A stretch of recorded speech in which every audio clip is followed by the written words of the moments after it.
your vault. Anytime you could bring those treats to the show, you're welcome to come by anytime you want, because that's always exciting to see some of the things that you've done, because you've done a lot here in Chicago, and you've been, basically you started off, you're doing stuff with NBC Nightly News back in the day, and you know what, you did stuff here in Chicago, and it's an exciting career that you had.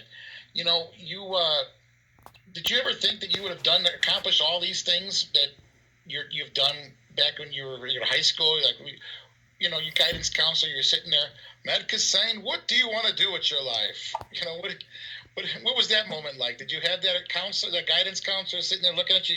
You want to do what? You want to act like what?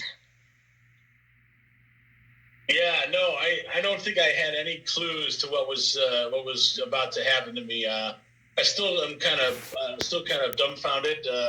Sometimes I'm like, I don't know, maybe I didn't deserve all this stuff, but maybe I did. I don't know, but I've just been fortunate enough to work with some really awesome people and get to rub elbows with a few celebrities here and there. But like I said, we talked about it earlier. I got to produce some video stuff with my friends in Cheap Trick over the years, and that was fascinating because those guys were my childhood heroes, high school and college heroes. Used to go see. I think I've seen Cheap Trick like maybe 20 times in concert, including the old Chicago Fest down at Navy Pier. I saw them there a few times. But another great band that came about 10 years after Cheap Trick was Enuff, Znuff. And I love those guys just as much. I mean, if somebody was going to ask me your top three bands, it would be Enuff, Znuff, Cheap Trick, and the Beatles. So being able to actually become friends with and work with, your idols and people that you admire and listen to, and actually go purchase their CDs and their albums, at the record stores and stuff like that, it's just like, whoa, sometimes you just got to pinch yourself. Well, tell us about Enuff Znuff, because I know you directed their video that they had out back in, what year was this? So I actually did 4 music videos for Enuff Znuff between 1995 and 1998.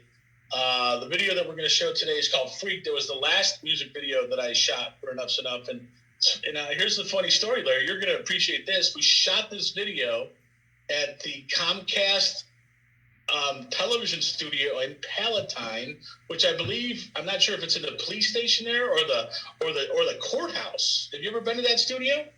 I have not been to that one, no, but I'm sure it's shut down by now. They shut a lot of the cable access studios down over the years, so that had been exciting.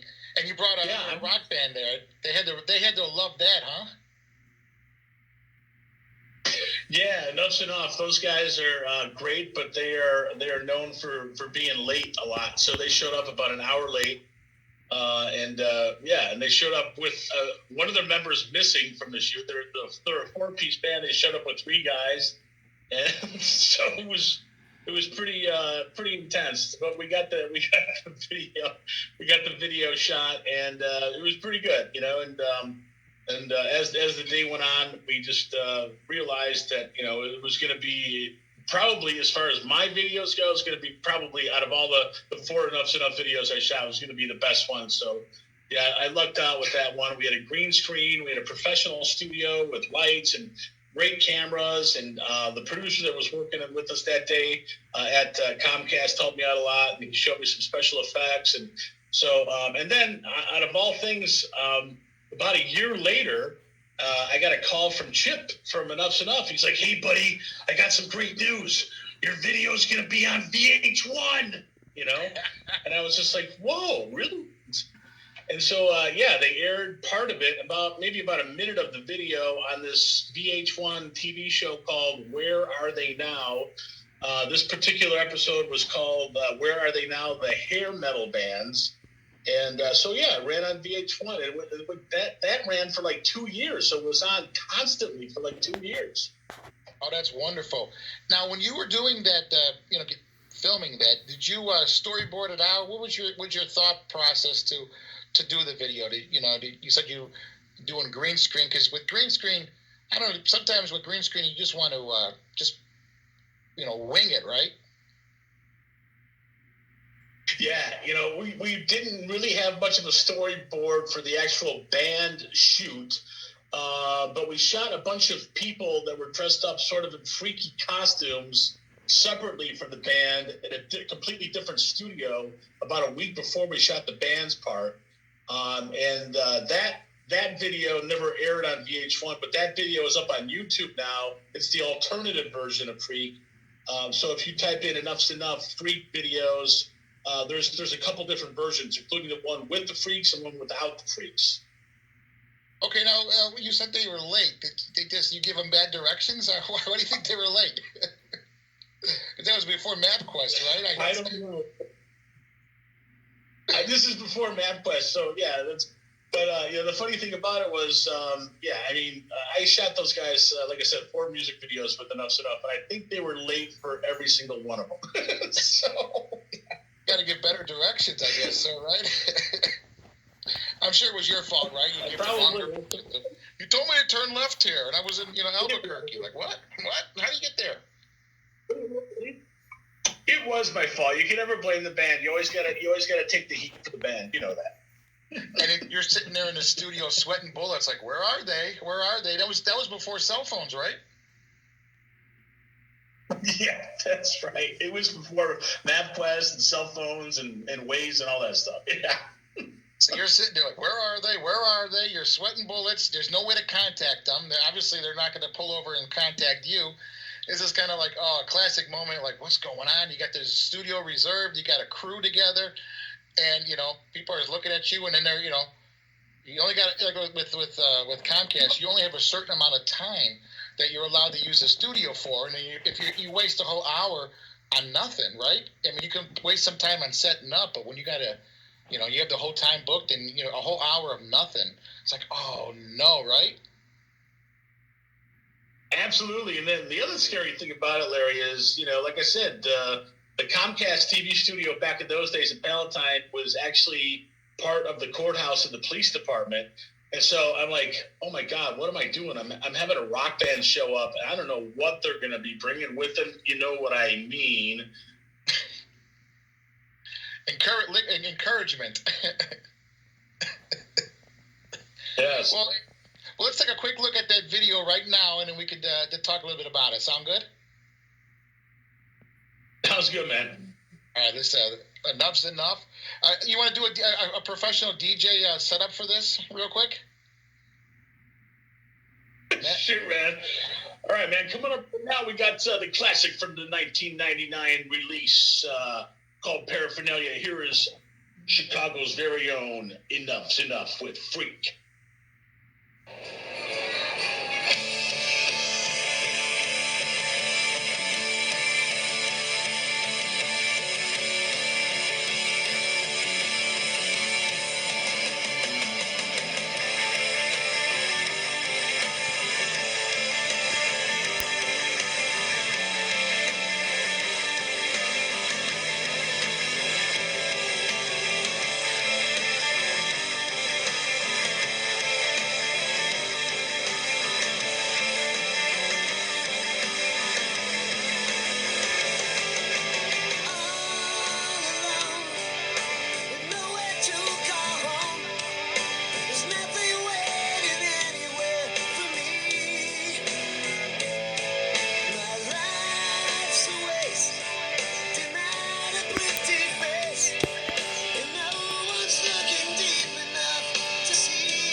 Great. I love the look of it. I love the whole. That's rock and roll music for you. Kind of raw, kind of edgy.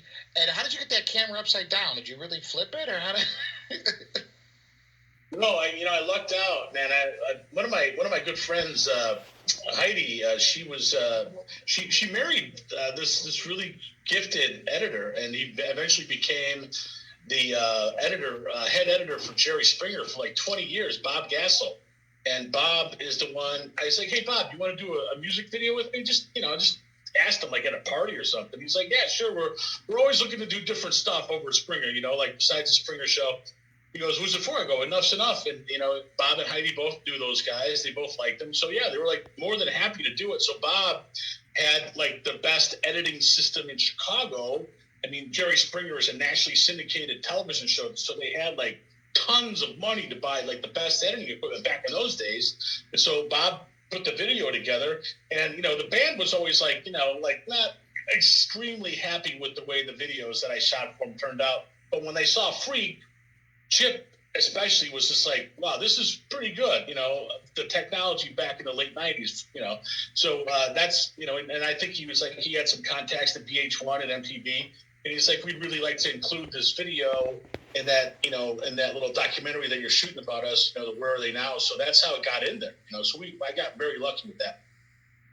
Definitely, and I like I said, it reminds me of watching television, late night videos, and back in the 90s. Friday night videos. It's something that, really brings up the feel of the time. And that's how the videos were. They were, especially the hair bands. They were, they weren't all scripted out. They were just guys just playing music and dancing. And, I don't know about the dress part, but is that how he showed up? No, they showed up. They were wearing regular clothes, and as I recall, back in those days, Chip was married to a girl named Michelle, and she was a huge Nirvana fan. She loved the band Nirvana, as everybody did. I mean, they were a huge band. I love Nirvana, and there was a couple of videos where Nirvana dressed up like ladies. They put on ladies' clothes, and I think that may have been where they got the idea to do that. Well, it was a great video. I liked how edgy it was. I liked the background. I love what you did with the chroma key, and it definitely, definitely, I'm glad you were able to share that with us. Real quick.